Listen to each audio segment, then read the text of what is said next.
老公去外地出差，我刚好经过他所在的城市。男友问我，来之前怎么不给我打电话？这里不像江州，路绕得厉害。我笑，给你打了。在男友疑惑的目光中，身旁的女秘书笑着开口：“不好意思呀，陈总，当时您不是在和甲方谈合作吗？手机一直响，我就帮您接了。我刚才就想告诉您的，只是没想到手机没电关机了。”扫了女秘书一眼，好家伙，才刚成为秘书，就这么迫不及待地宣示主权吗？亲情长相守，真情在人间。大家好，我是秋兰，欢迎观看《真情人间》。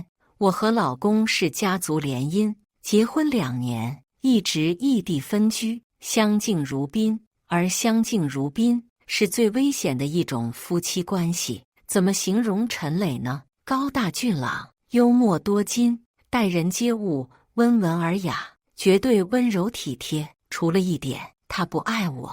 每次聚餐结束后，目睹最后一个合作伙伴离开，揽在我肩膀上的手会自然而然地收回去。我和陈磊是商业联姻，不论是家庭背景还是对待婚姻的态度，各方面都很合适。爱情的天敌从来都是合适2字。陈磊是一个很合适的结婚对象，同理，我在他心里也是如此。我们相安无事过了2年，但好像都没想象中那么坚定无疑。就像这次，陈磊去外地出差，我刚好经过他所在的城市。来之前怎么不给我打电话？这里不像江州，路绕得厉害。初秋天气微凉，陈磊走过来，脱下自己的外套搭在我的肩头，握住我冻得发凉的手，俨然一副好老公的模样。我强压情绪，抽回了手，给你打了。只不过接起电话的那个人并不是他。陈磊疑惑的目光中，站在他身旁的女秘书笑着开口：“不好意思呀，陈总，当时您不是在和甲方谈合作吗？手机一直响，我就帮您接了。我刚才就想告诉您的，只是没想到手机没电关机了。”女孩生得极为漂亮，在人群中一眼望去很是亮眼，令人惊艳，只一眼便让人心情愉悦。按理说，陈磊公司长得好看的美女并不少，可只有她给我的感觉不一样，明媚大气，像90年代的港剧明星。站在陈磊身旁，堪称郎才女貌。女秘书走上前为我把外套扣子扣好。夫人，您别怪陈总，是我的问题，请您原谅。我摇摇头，没关系。女孩看了一眼陈磊，熟人的模样极为自然。夫人，您要是心里委屈，一定要说，不然陈总可不会饶过我的。陈磊闻言也笑了起来，谁敢欺负你啊？不然公司业务部的那群小伙子还不得跟我没完。对了，还没给你介绍呢，这是我太太顾念，这是周月，公司新招的秘书。周月，名字真好听，只可惜与他此时眼神中的挑衅不甚相符。直到周月跟着我们一块儿回酒店，我才问他：“你们住同一层楼？”周月俏皮地应了一声。陈磊语气无奈，可眼中却含着笑：“是啊，周月毕竟是一个女孩子，正好订酒店的时候，这一层还有多余的房间。”周月打趣道：“夫人难道是不放心，特意来查岗吗？男人啊，都有喜新厌旧的毛病。夫人，您觉得我说的对吗？”我沉默不语。陈磊带我回了他的房间，里面的布置还是之前他发来视频时的样子。陈磊从酒店衣柜里又拿出一床被子，加了个枕头。“你一个人来的？其实你可以不用来的，等我忙完就会回江州的。何况我就出差几个月，也快结束了。”在陈磊心里，我好像是对他不放心，特意来查岗一样。毕竟我在业内的名声向来以不出差出名，连一个人出去旅游的经验都没有，更别说独自坐飞机不远千里来看望一个人。我来的确实不是时候。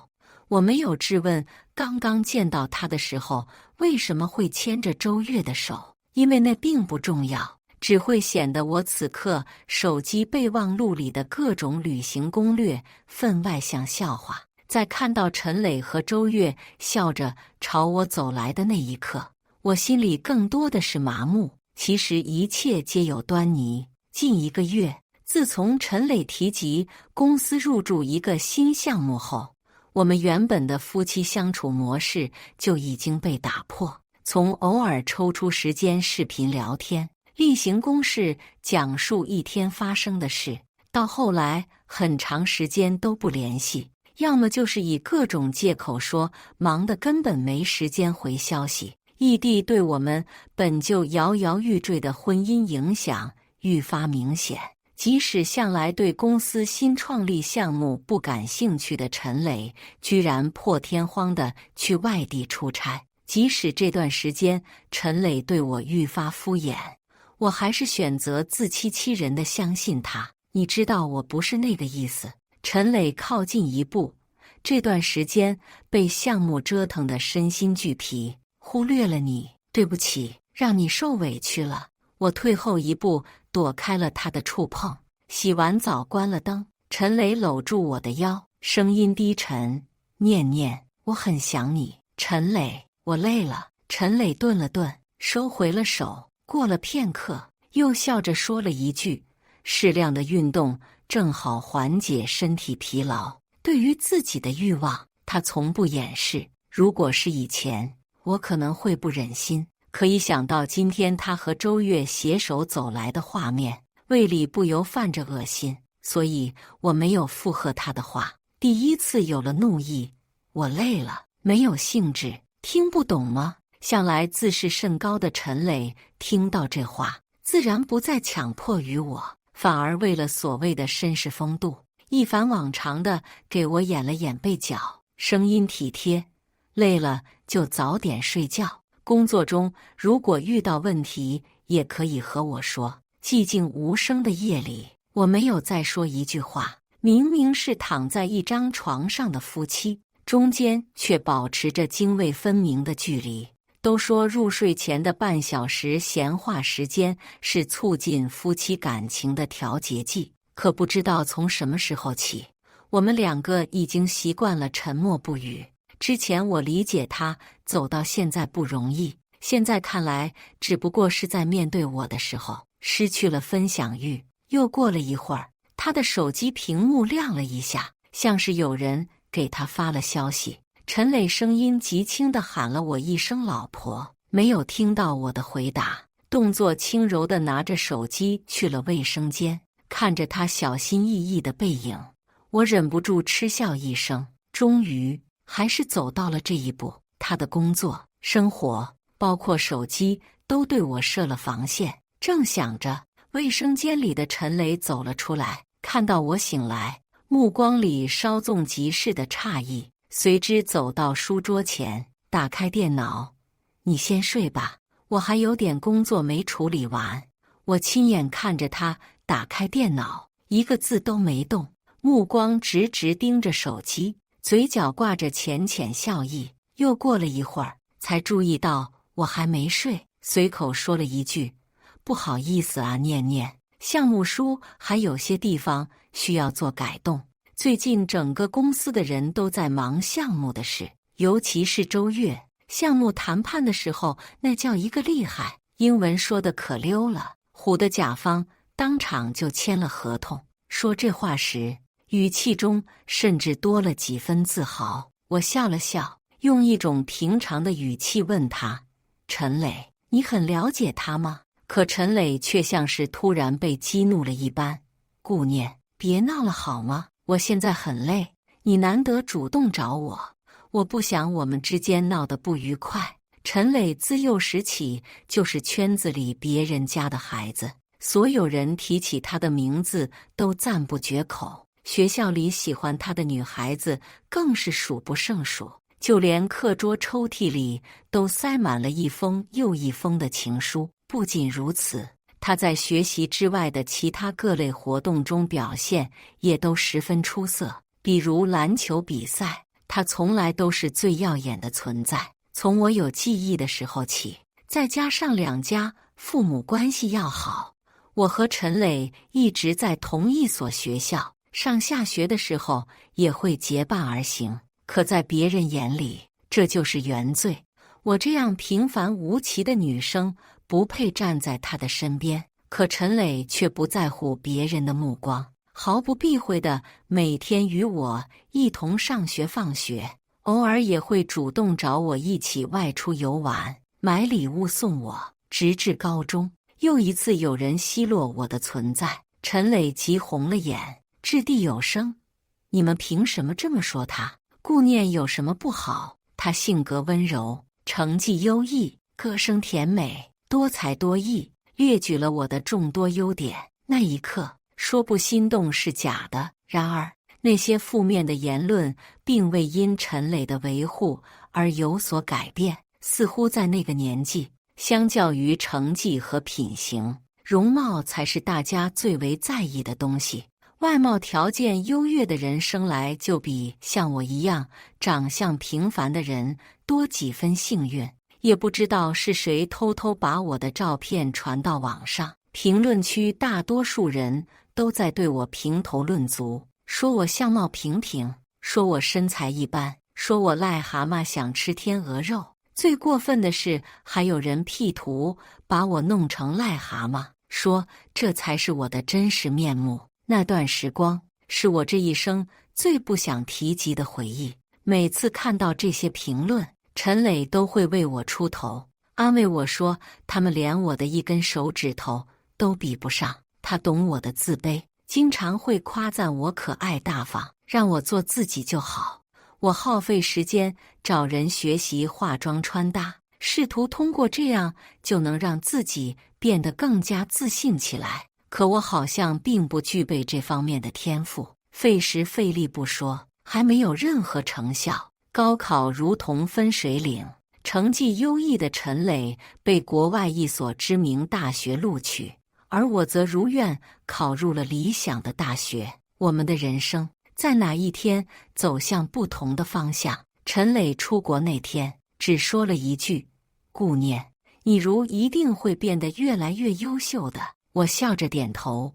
当然，之后4年再无任何交集，直至他大学毕业回国以后，双方父母催婚，安排了相亲，简单的吃过几次饭，就把婚事定了下来。说实话，那一刻我的确心存窃喜，可我低估了距离，高估了自己。就在这个时候，他的手机突然响了起来。陈宇低头看了一眼手机，赤脚向外跑去，连鞋子都没穿，只留下一句：“公司出了点事，我得抓紧时间过去。”我喊住他，竭力让自己的表情显得轻松。“这么晚了，明天处理不行吗？”陈磊摇摇头，跑了出去。从他离开房间到现在已经2个小时，仍然不见回来。就这样，我一个人躺在床上，独自回想和陈磊结婚过去的这2年时光。没过多久，手机提示音叮了一声，我打开手机，原来是周越的微信好友申请。长长的吸了一口气，终于还是点了通过。说实话，我也想知道周越准备对我说什么，能让一向冷静的陈磊这么失态。很快，周越把他们2个的聊天记录截图发了过来，有刚刚在卫生间聊的，也有之前的，话里话外，态度都无比亲昵，绝不是简简单单的上下级关系。成年男女，尤其是已婚男女，该有的分寸他们全都抛在脑后。其中最亮眼的还是一张周越的照片，他对着镜头侧身微笑着，背景绚丽多彩的烟花。这个场景我并不陌生。陈磊第一次拿下几千万的订单时，就安排了一次烟花晚宴。当时陈磊的母亲生病住院，我分身乏术，所以没有参加。原来这是他和周越认识的最开始。他知道我喜欢看烟花，也曾答应过我会为我安排一场烟火表演。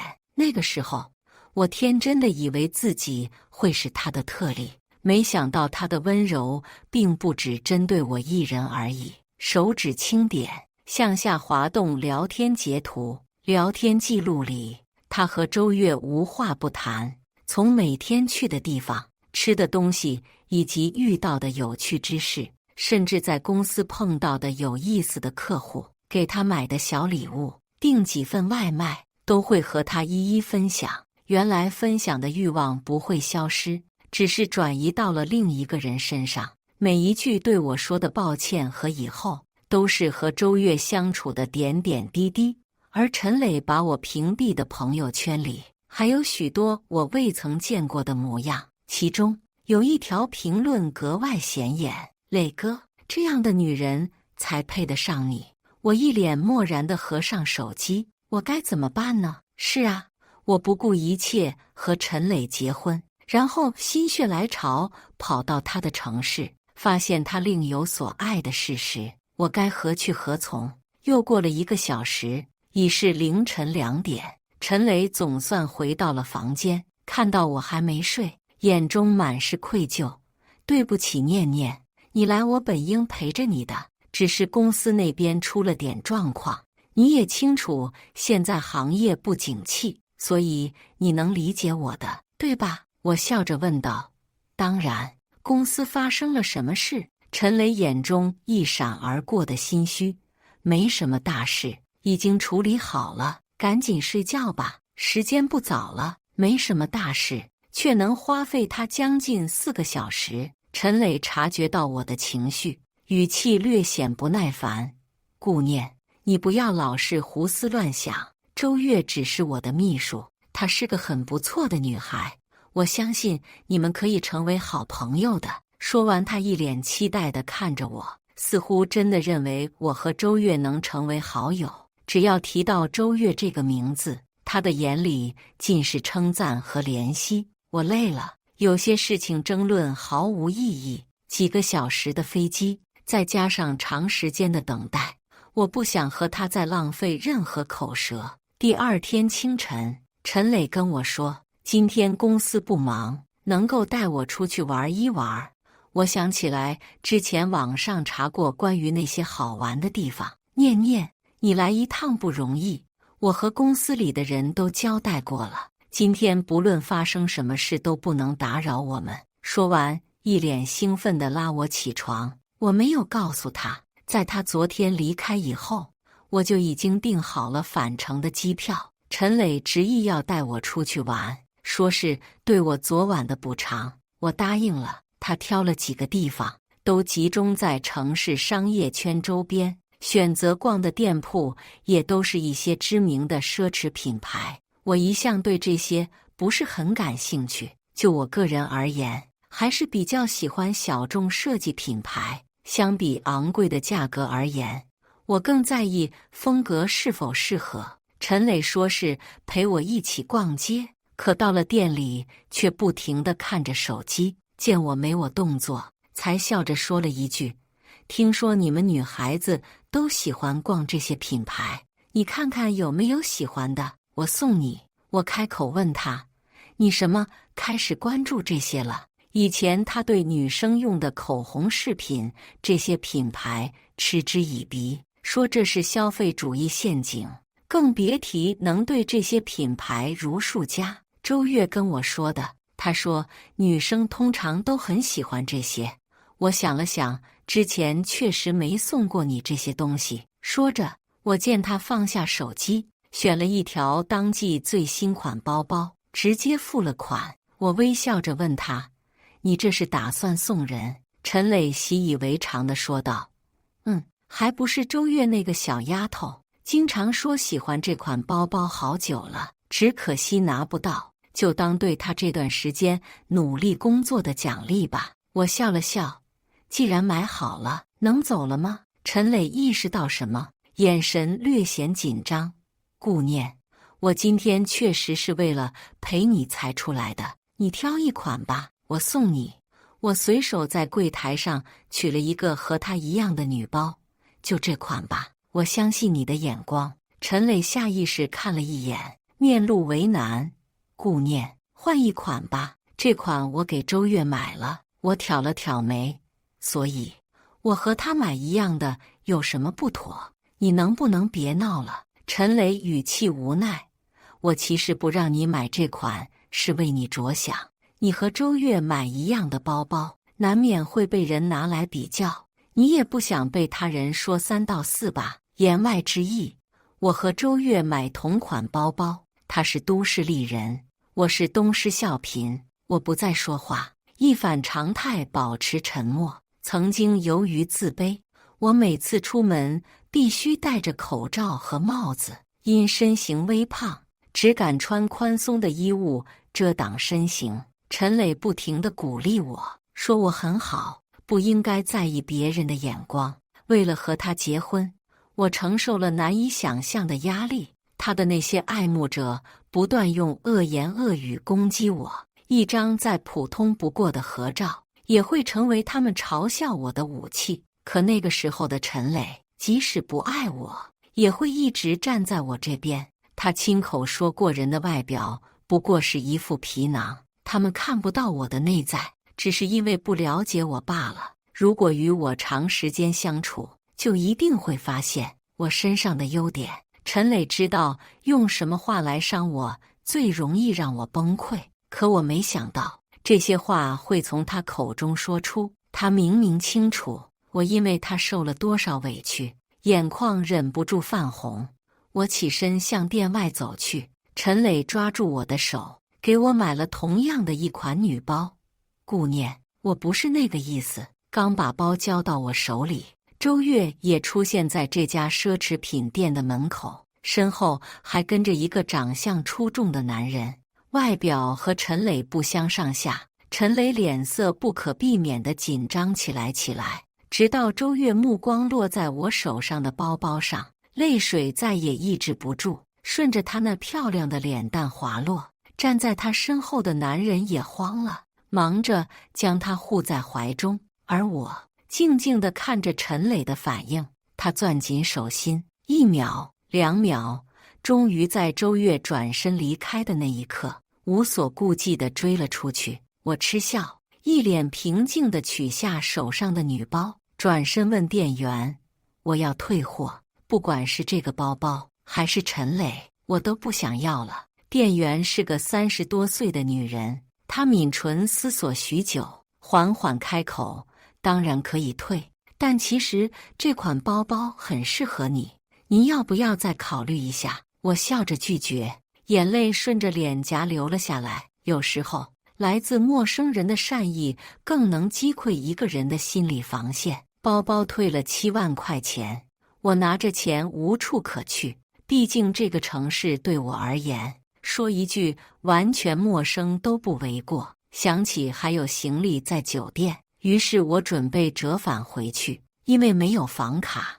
房间又是登记的陈磊身份信息，我只能给陈磊打电话，坐在酒店大堂等候。等了很久，半个小时之后，陈磊打来了电话，周围的声音很嘈杂，像是酒吧之类的地方。顾念，你自己再逛一会儿吧，我现在还有点事情需要处理，我的行李还在酒店房间，你和酒店的人打个招呼，我没有房卡，回不去房间。陈磊想了想，说道：“这样吧，你发我个位置，我让司机接你过来。”又过了10几分钟，车终于停了下来。饭店服务员带我走进包厢，刚打开门就闻到一股浓烈呛人的烟酒味。我静静站在门口，没有挪动脚步。包间突然安静了下来，众人打量的目光落在我身上，问陈磊：“这是？”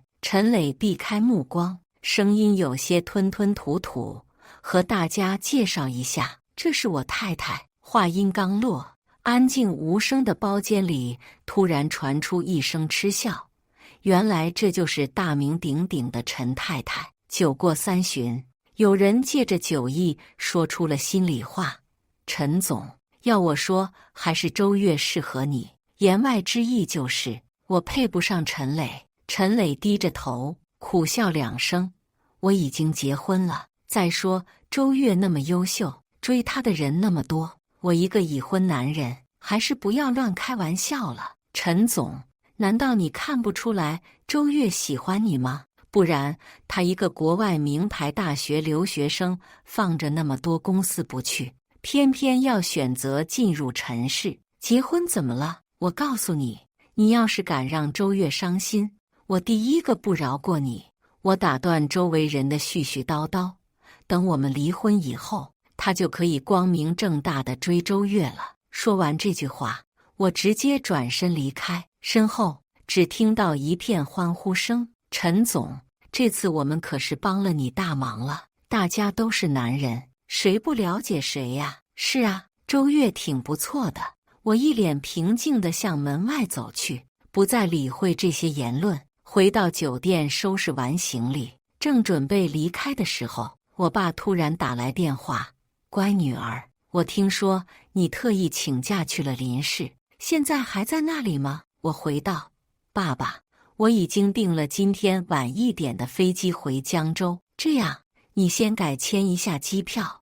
我听说国外的史密斯夫人这段时间要去林氏，你正好跑一趟。费用一并给你报销，如果能签下朝会那笔订单，额外有奖励。”我顿了顿，史密斯夫人要来林氏，您确定吗？我爸疑惑道：“当然，不然我还能骗你不成？”说完声音顿了顿，又说一句：“对了，你陆叔叔家的儿子一直在林氏工作，你在那边如果有任何不方便的，就找你师兄。我和他打过招呼了，他会照顾你的。”挂完电话，一条新的验证消息发来：“你好，我是陆川。”通过好友请求后，陆川得知我刚从酒店退房，直接发了一条新消息：“所以你这次是一个人来，你现在把地址发我，我过去接你。”我回了一句：“好的。”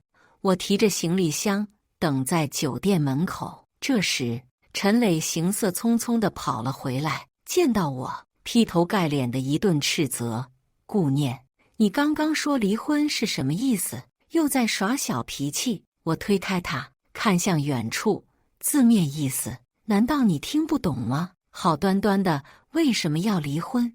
你专程从江州跑过来找我，不就是为了找我吗？现在又在闹什么？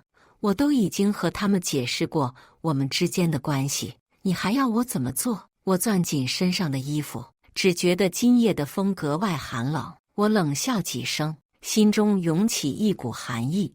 承认我们已经结婚的事实，对你来说就这么难以启齿吗？陈磊听到这话，张了张嘴，难得沉默。陈磊，我累了，和你结婚2年，被人奚落4年，我真的累了。陈磊终于说出了内心想法：离婚可以，双方父母那边你去解释。的确，自从我和陈磊结婚以后，公婆比我爸妈更希望我能和他好好的走下去。可凭什么他惹出来的祸要我去承担？所以我拒绝了。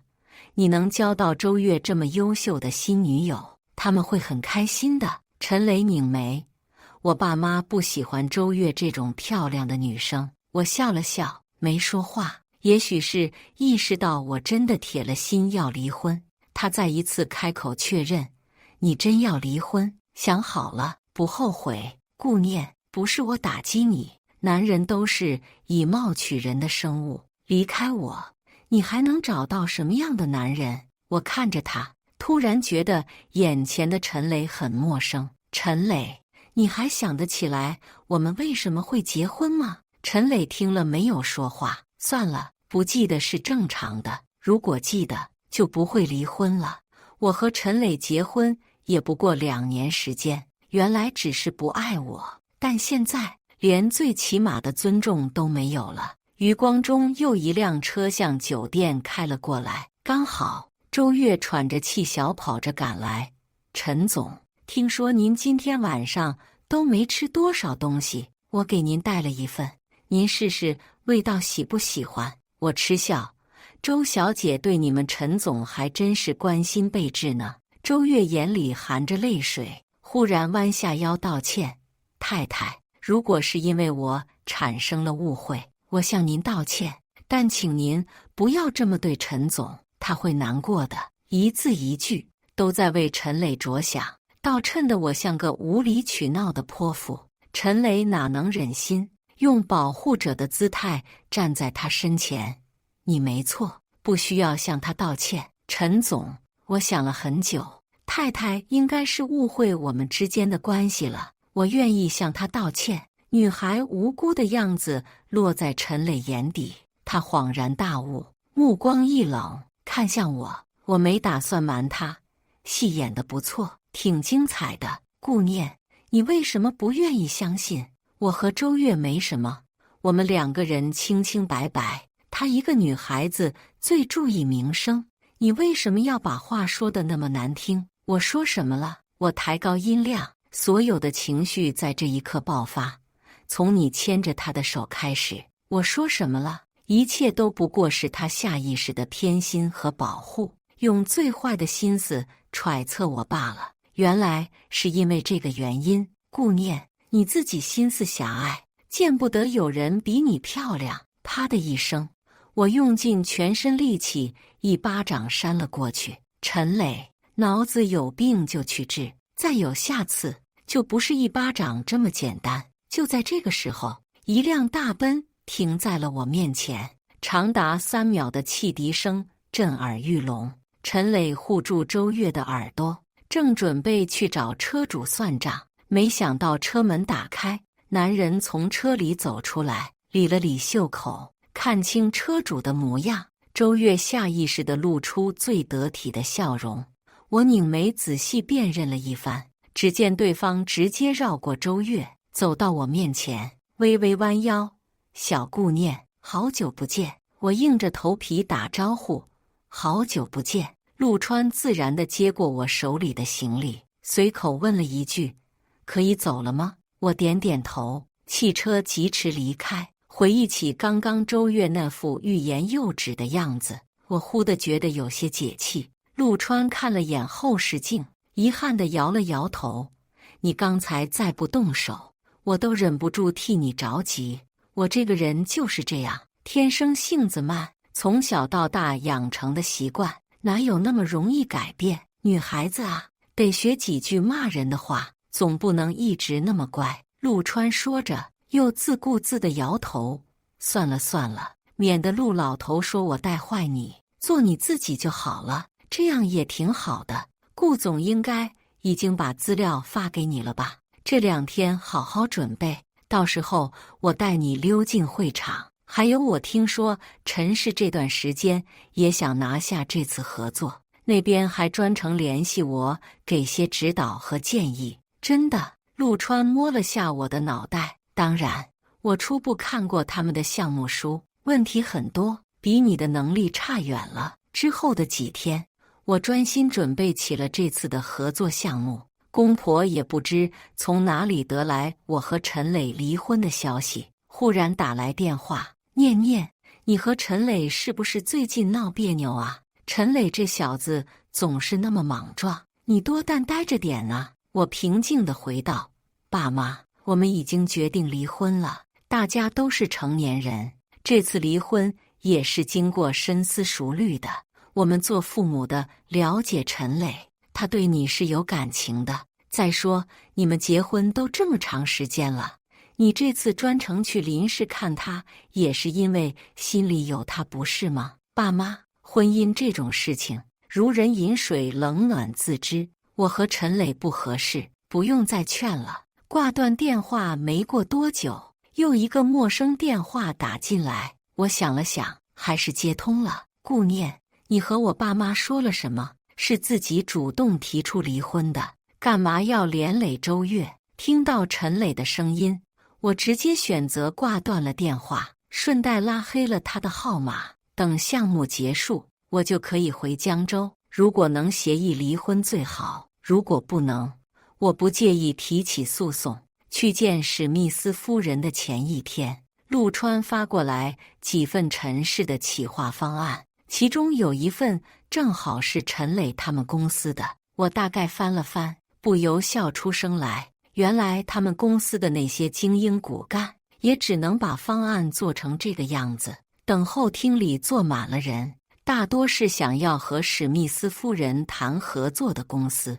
我带着陆川工作室的助理从入口经过，等待身份验证的时候，再一次看见了陈磊和周月，他们两个一前一后站在那里，似乎也在等着入场。瞥见我，陈磊下意识地松开周月的手，看着我欲言又止。我收回目光，径直向室内走去。余光中注意到周月似乎对他意见很大，连进入会场两人都能吵起来，还真是让人看着心烦。趁周围人过去劝架的时候，我找了一个清静的地方，准备透透气。刚好陆川走了进来，睒了一眼他们两个，笑道：“哟，冤家路窄呀，怎么样？有没有感觉压力很大？”我皱了皱眉，想到他们的企划方案，他们这样的方案也能通过初审。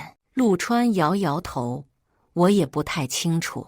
又过了5分钟，叫到了我的名字。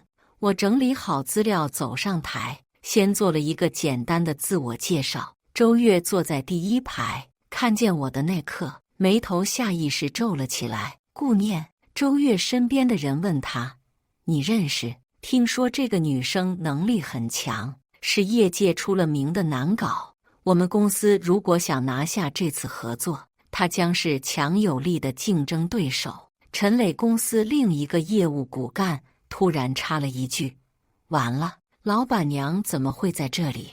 刚才说话那人有些讶异：“哪个是老板娘？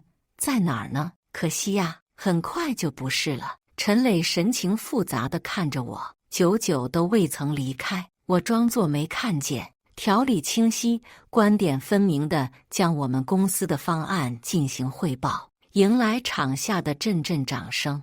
早就听说顾氏能力出众，今日一见，果然不是浪得虚名，也算是顾氏后继有人。我在赞赏声中下台，坐回属于我的位置。接下来轮到陈磊他们公司汇报。出乎意料的是，陈磊他们公司派来的3人状态都很差，汇报的内容说错不下10处，就连做的方案书中的数据都是漏洞百出，像是临时赶出来的一样。我皱着眉听完全程。周月抿着唇站在台上一言不发，台下也是非议声不断。长得这么漂亮，没想到做个企划书竟然都能做成这样子，人不可貌相啊！估计是靠脸蛋上位的吧。话筒递到史密斯夫人嘴边，史密斯夫人毫不留情：“工作量不够，我想在其他更有建设性意见的基础上，诸位还是应该先做好最基本的工作。先不说内容，光是企划书这种最基础的事情，贵团队就没能重视，更何况内容的细致性。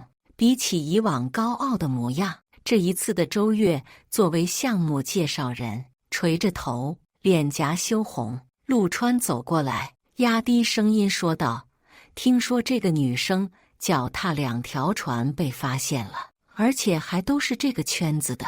咱们这个圈子大也不大，这女生好像就为了这个嫁入豪门，才想尽办法勾搭男人。你那前夫估计也被她骗了，还有她勾搭的另一个男人可没那么容易罢休，好像还曝光她和大学教授勾搭在一起，就是为了顺利毕业。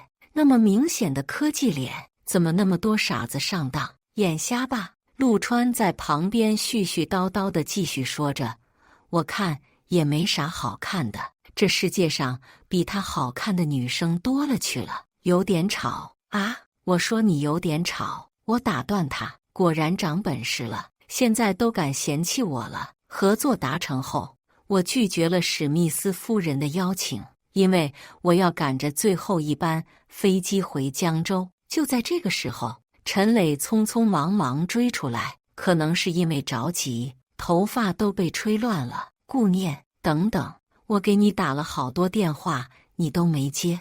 我目光冷淡地抬头看他，有什么事情吗？他顿了顿，小心翼翼地询问：念念，你是不是还在为之前的事生气？我摇了摇头。陈磊像是抓住了救命稻草，极力解释证明清白。念念，其实我和周月没有在一起。我顺着他的话继续往下问，所以呢？他语气卑微，我们能不能不要离婚呢？不行。陈磊将目光转向站在我身旁的陆川，忽地冷笑起来。也是，你身边都已经有别的男人了，你们什么时候勾搭在一起的？之前和我在一起也都是装出来的，对吧？对了，还有你，顾念这个人一点情趣都不懂，平时在床上也少了不少乐趣吧？我毫不犹豫地甩了他一巴掌，沉声道：陈磊，不是所有人都像你一样，自己心里脏，看什么都脏。那天之后，周月之前勾搭的那个男人的妻子找到公司，当着全公司人的面甩出一沓照片，张张都是他们出轨开房私生活不检点的证据。周月跪在地上求他放过自己，求陈磊，求他在公司里的那群追求者，求所有人，可没人救得了他。周月在业内的所作所为众所皆知，最终被纳入行业黑名单。与此同时，陈磊他们公司因为史密斯夫人的犀利点评，错失许多合作项目，数不尽的谩骂声落在了他们身上。曾经他们在一起时有多让人羡慕，如今就有多让人厌恶。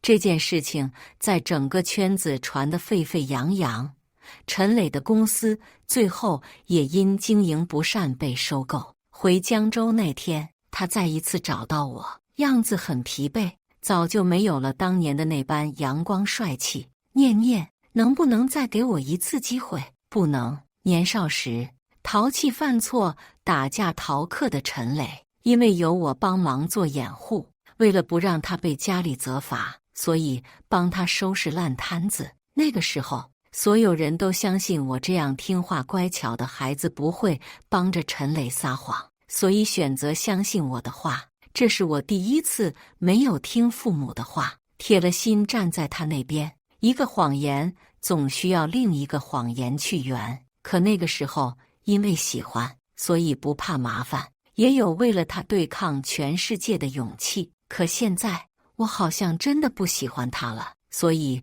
连同他的那些回忆也都无所谓了。听他说完这番话，我也只是朝他点了点头。明天上午9点，民政局门口，不见不散。如果没有意外，以后都不会再有任何交集了。陆川靠在车旁，不由感慨：这是看到了你身上的优点，所以过来挽回了。我想了想，抬头看着他，是不是长得好看的人天生就可以比别人少一些努力？每个人都有自己的闪光点，有人长得好看，有人学习能力强，但越往后走越会发现，能力比外表更重要。人的精力和时间都是有限的，比起美貌，头脑更重要，且收益更高。从民政局出来的那一刻，过往种种我都释然了。我不再需要靠着别人的安慰走出那个孤岛，而是靠着自己的能力，在一点一滴的进步中赢得别人的尊重。相比能力，容貌反而显得无关紧要。别人口中只要提到我的名字，大多都是学识渊博、专业能力过硬、雷厉风行、成熟稳重。我看着窗外车水马龙的街头，缓缓勾唇。顾念，你很优秀，你值得世界上最好的人，值得更好的未来。感谢大家的观看，欢迎大家在下方评论区讨论。如果你喜欢这类故事，记得点击订阅《真情人间》，并分享给更多的人，这会对我帮助很大。再次感谢大家的观看。